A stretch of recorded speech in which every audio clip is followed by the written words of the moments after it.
So if you can see here, Esther's rib angle is fairly wide, which you're in your third trimester, so it should be, but you're getting symptoms through here, right? Okay, so let's check out the diastasis. Go ahead, relax your arms, lift your head for me as if I'm gonna put a pillow under it. Yep, and so we can see, can you appreciate that dome through the camera at all? All right, so I can see a little bump through here, and I always start at the belly button. You okay with the pressure? Tell me if it's too much. Yeah, like 3 fingers. I hated people touching my belly button when I was pregnant. Yeah, that's really, and it's loose. Go ahead and rest. So the integrity of the tissue isn't awesome. No. It's a little bit like if we looked at it under ultrasound, it'd be wrinkly. Okay? Are you comfortable? Yeah. Okay.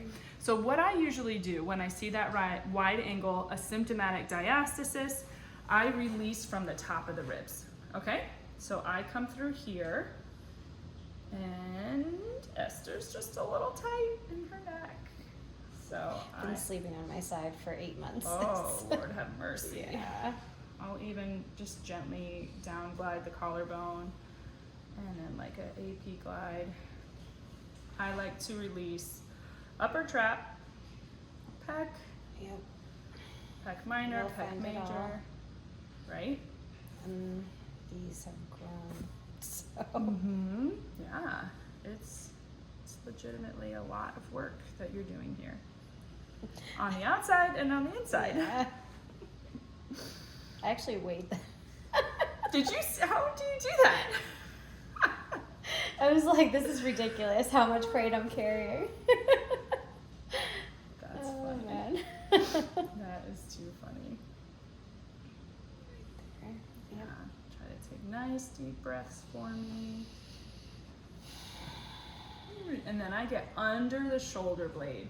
So I'm going from spine to shoulder blade and just getting all of those muscles, soft tissue, everything I can affect. Sometimes I'll even start at the neck if I really see, and like I watch breathing too, so if breathing goes up into the neck instead of allowing the belly to soften a little, then I'll start with some suboccipital release in just literally 2 minutes. Release the suboccipitals. I might stretch into lateral flexion, both sides, 30 seconds, and then come right into here. And yours is really hard. I might just give you a little lateral flexion for a sec. And go ahead and take a nice breath into my fingers, actually. Yeah, perfect. Totally exhale. Oy. 2 more like that. So with each exhale, I just bring my thumb closer towards her heart.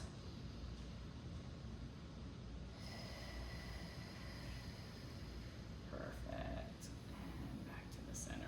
Oof. Okay. And so once I get all of the lateral structures from spine to shoulder blade, right? It's no joke. Nope. You're feeling everything I felt. It's not fun.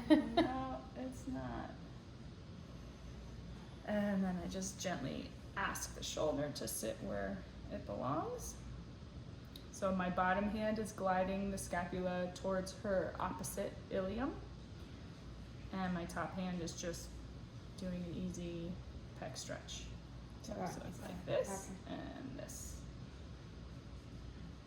And my pressure is so low, I don't like to just boom. No. But it's not like soft. Yeah. Right? It's full pressure. But if we start with a touch and then gently increase, we can actually really dig into those tissues. As long as we give it that second or two with the application of pressure. So this is more soft tissue rather than like joint roll. Yes. Which you really can't do. What's that? Which, I mean, on me right now. Heck yeah. We can mobilize your joints. Okay. Oh yeah, we're going to mobilize all your joints. It's going to feel amazing. I know, I used to think that. I used to think pregnant women are hypermobile. Don't you ever mobilize them. You just have to stabilize and tighten and put a belt. And it's actually not true at all. Okay. And Lynn was really the one to get me to understand that you need to move those bones Obviously, if a joint is hypermobile, you know, you go slowly. Right. But it has, like, a joint is never in isolation. So the sacrum has, like, you know, different points where it meets the bone. So we have to make sure it tips, it nutates, counter-nutates, like, Right. equally left to right, top to bottom. Okay. All right, so this is your rib cage immobilization. So you're gonna breathe, you're gonna imagine with your next inhale that all the air is going to your right rib cage, okay? And then when you exhale, it's passive, you completely relax, okay? But just picture all that air coming into your right rib cage, perfect. And then fully relax on exhale. Love it, 2 more like that.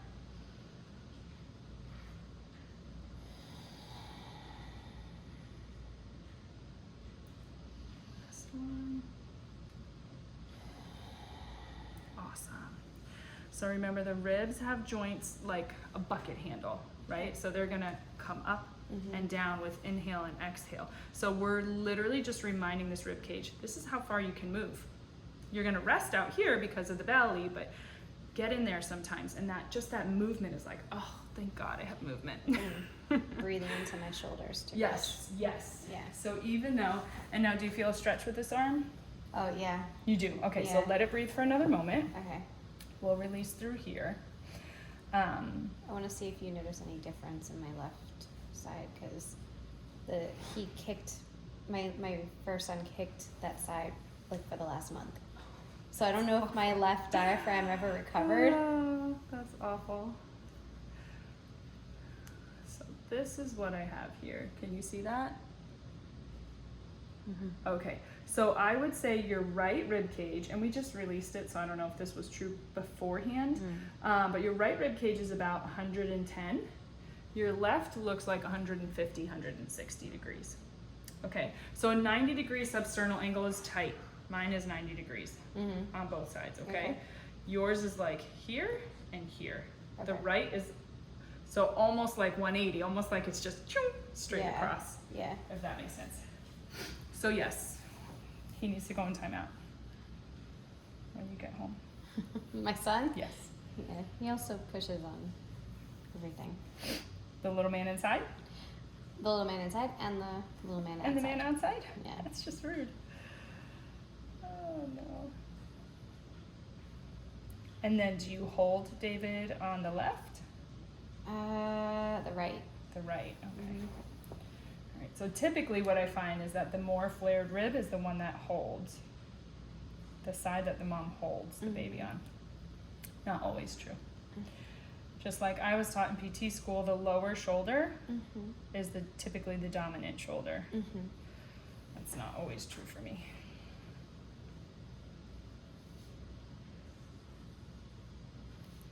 Is the pressure okay? Yeah, that side hurts more though. That makes sense. The rib is pretty far out. And I rarely find a symmetrical rib cage. So it totally stands to reason that your right side naturally had 10 more degrees of flare or abduction. But I'd be surprised if that's your normal. 150 is pretty far out. Okay. And yes, this side is tighter. So I even like to get in here and do a little lift. You feel like I'm on your levator scap? I feel like I'm on your levator scap a little bit.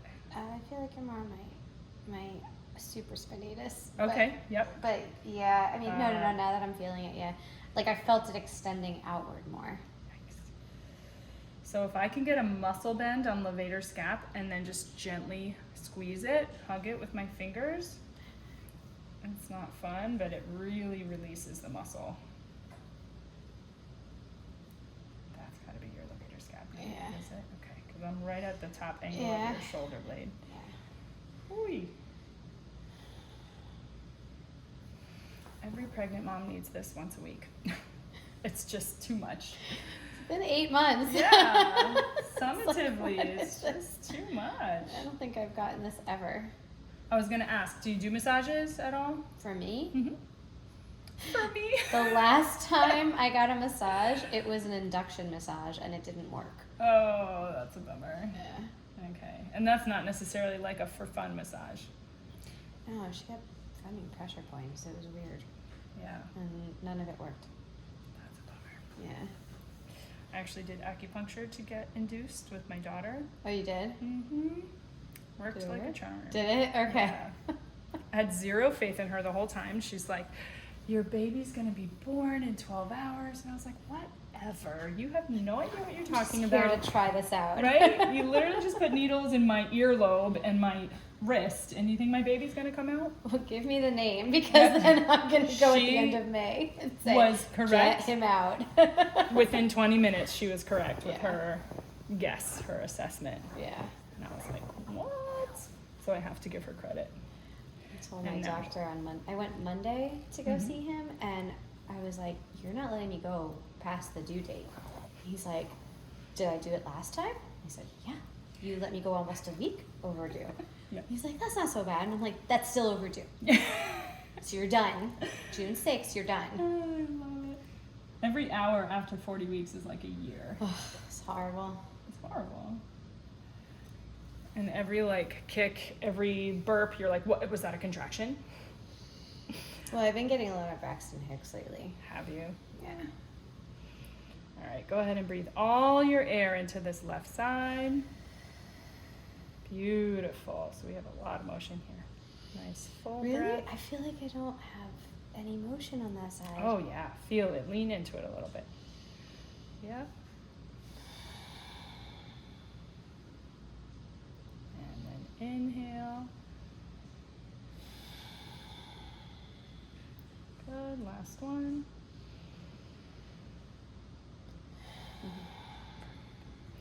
The other way I like to mobilize, since it's flared out, is to see gently if with a little, my underhand is hooked where the rib heads are, and I'm just gently distracting them from the thorax and gently bringing this in. So like giving it an opportunity to adduct Okay. a little. Hello. He's like, excuse me. It's already tight in here. That's so funny. You're cramping my style. Get off, lady. Okay. He's being quiet right now. He is, actually. right? He's not moving as much as I thought he would. Quite calm. Okay, then I like to put just a little touch, tiniest touch of oil for the diastasis release, because I have to have a good grip on the skin. What's that? This is Nature's Moisturizer. Okay. Face, skin, hair, and nails. Ancient Greek. Do you have any allergies? No. It's Okay. penicillin. Okay. All right, so yeah, it's really just enough for my hands. Then I go from under the ribs and just gently glide towards midline. And hold. I'll come a little lower. I gently press all the pads of my fingers up towards the belly and keep a grip. And come midline. And let you take a few breaths. Yep. Good. And so my pressure is towards my hands. I never push down into the uterus.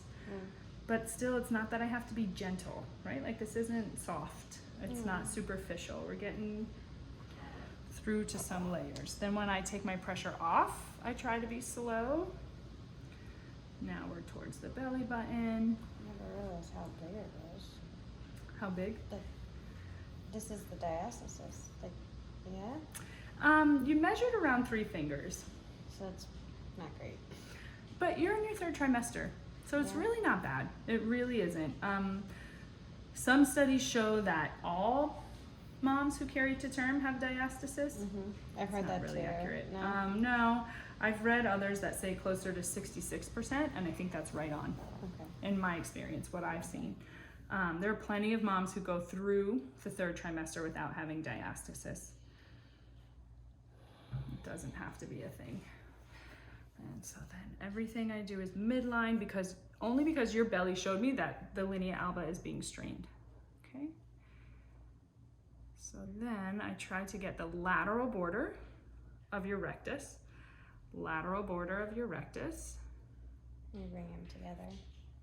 And the goal here is to take the tension from this lateral border through your thoracolumbar fascia off. Okay. So not so much to bring the muscles together, but to take any potential pull that would abduct your muscles, take that pressure off. And so Lynn teaches to even lift the rectus muscles and just let you do some breathing. Good.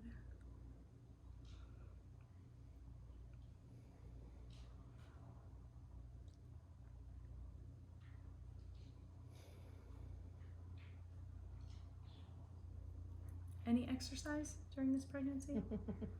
I was being really good about it until about 5.5 months. And that's impressive. And last time I did like 7.5 months. So that's why I'm like, that's not that great. So I've been walking and stretching. That's about it. I got really tired and achy, and that's when I stopped. Like with the walking? No, with doing. I was doing like prenatal bar on my own, and it made me feel good. But no, then I got like all my pain and everything, and I got really, really tired. Oh no, it's no fun. So, okay, it's my own fault. You just kind of have a lot going on. You think? Okay, go ahead and lift your head for us again. Beautiful. Okay, so a lot less doming. I can't really get 3 fingers in there. It's a looser 2-finger. So typically what I find with the rib cage release and the soft tissue release, we reduce about 1 finger to 1/2 finger. You're kidding. Yeah. Then the other thing too is the pressure is just off of that linea alba. So you see a more harmonized abdominal wall. All the muscles immediately perform better because they're not being pulled in every direction. Wow. Yeah. So hopefully the camera picks up how much better that is, because that looks so much better. Like it's not doming. Yeah, it's really not. And you didn't even like intentionally do TA contraction, right? You just lifted your head. Yeah. Okay, so now let's try to, let's take a nice slow breath. You're gonna expand your ribs, belly soften, exhale and tighten. Hug that baby with your muscles. Beautiful, perfect. Another one, inhale, relax. And exhale, tighten. Love it. And now one more like that, and as soon as you tighten, lift your head. 0 doming. Oh my God. 0 doming. Beautiful. I've never seen it work that fast. Right? That's amazing. That's awesome. Okay, relax your head. Okay, and we'll pause.